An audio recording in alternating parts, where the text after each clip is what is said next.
はい、どうもです。ということで、今回はカルロ不定環境の、3月6日時点の、メタ解説をしていきたいと思います。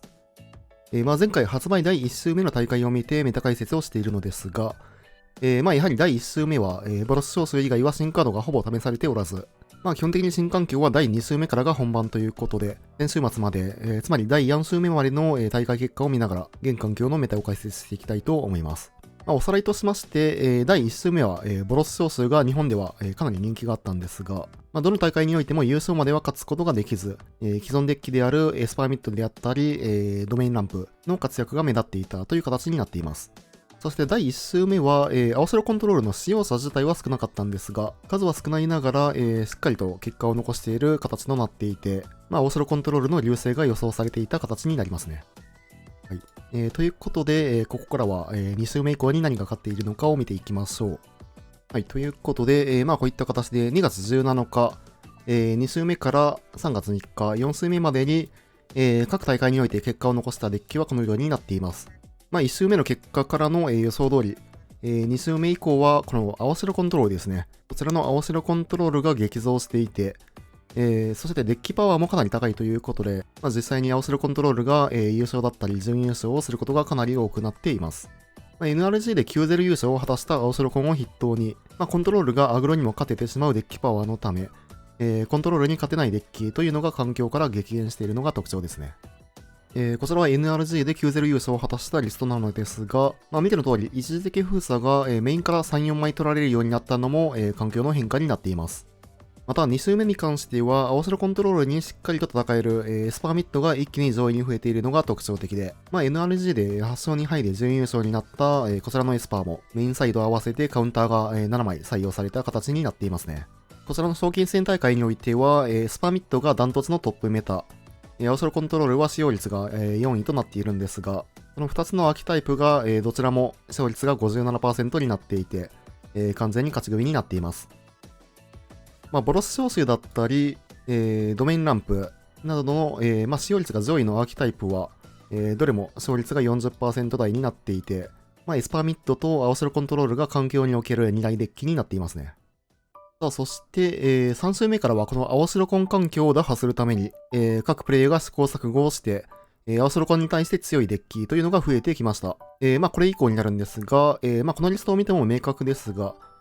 特にこの青黒ミッドっていうのが突然上位に増えてきたというのが面白いですね。こちらはシカゴの大規模大会で11勝3敗をしていたリストなんですが、1ターン目からしっかりと、動いていけて、かつメインから、カウンターが、書き消しとアーテ含めて6枚、さらにコウモリが4枚と、コントロールをかなり意識した構築になっています。またこちらのリストには入っていないのですが、こちらですね。青白コンを意識して謎めいた該当もこの辺りから使われることが多くなっていて、赤のウラブラスクの溶鉱炉とともに、コントロールキラーのアーティファクトになっていますね。また、毎回ね、動画を見ている方はすでにご存知だと思うのですが、この大会においてはなんと、オリジナルのスルタイランプが優勝していて、こちらもね、コントロールにかなり強いデッキになっていて、大会でも青白コンを3回倒しての優勝となっていますね。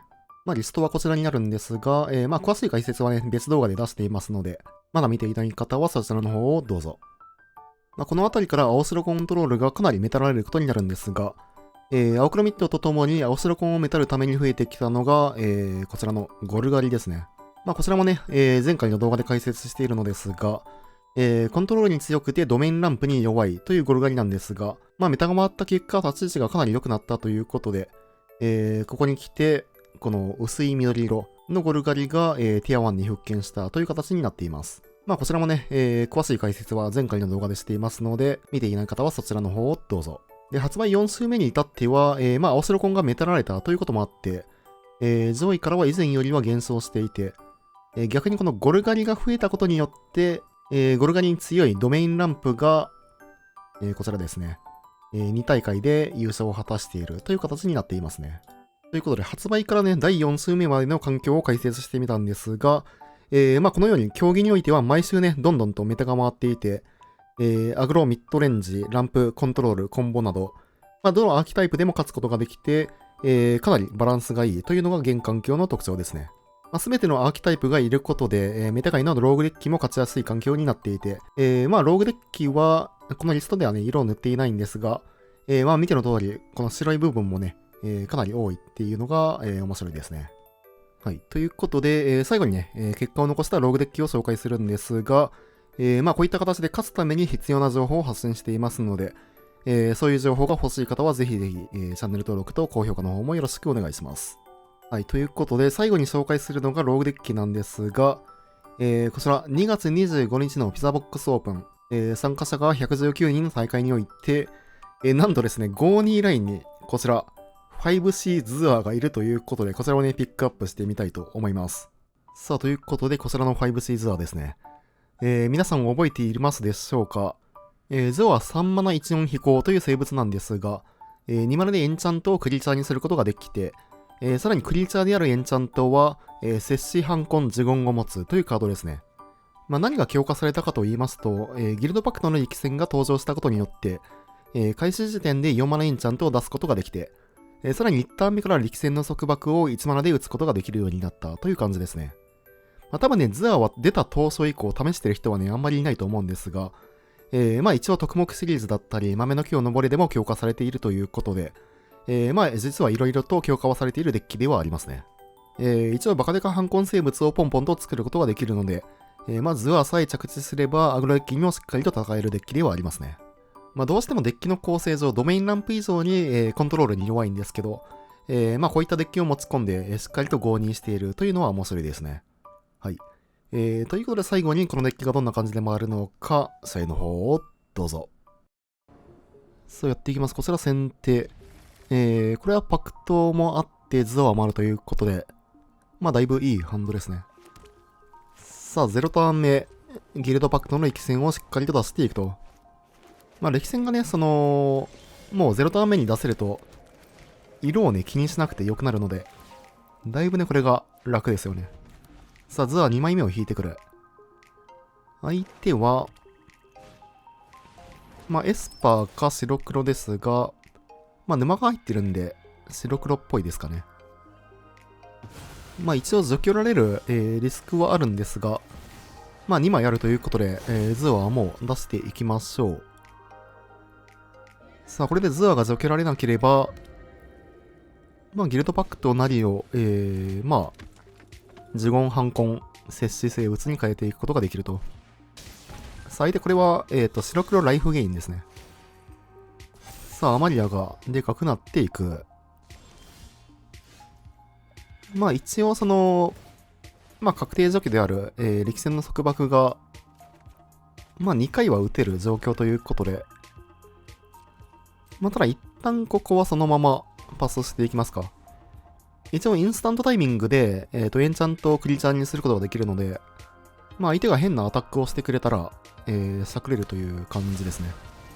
さあ相手視点子を出してくる。一応これでアマリアが、44まででかくなっていくんですが、まあ除去ってもいいですし、豆の木を登れをクリーチャーにして接しで除去っていくっていう形でもいいですが、まあ一旦束縛はコウモリに使いますかね。まあ正直ね、ライフゲインはえぐいほどできるんで、まあダメージはまあ気にする必要がないですね。さあまずはコウモリを奪っていく。さてさて。お、力戦もう一枚引く。これはもうなんか適当に使って良さそうですね。さあ、力戦を66摂氏反根呪言にしていくと。もう多分これ1枚で勝てますね。さあ、18対25。ズアーはね、なんか本当にもう生き残ったら、一生ね、これだけで勝てるクリーチャーということで。まあ意外とね、ズアーを除去れないデッキは相当厳しいんですよね、これ。さあ、視点子もう一回誘発していきますが、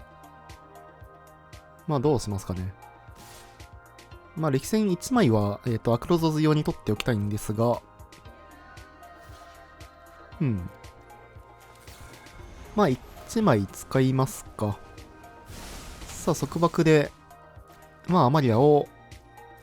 除去っていくと。まあ一応特目ケアで、ズアはブロックしないと。まあ、ズは生き残ってれば勝てるんで、さらに束縛引く。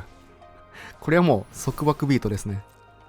さあ、どんどんと束縛が殴っていく。もうライフレースが壊れますからね。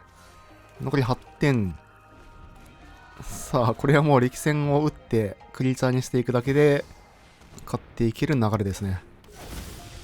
さあ、4マナのアクロザズが出てきますが、もうこれは適当に、邪教を打っていきましょう。さあ、視点士誘発していくんですが、まあ一回邪教打ったらもう投了しそうな感じではありますね。さあ、もう一回力戦の束縛。ここでさすがに投了と。じじ。良ければチャンネル登録と高評価の方もよろしくお願いします。高評価が動画制作の励みになります。それでは、またね。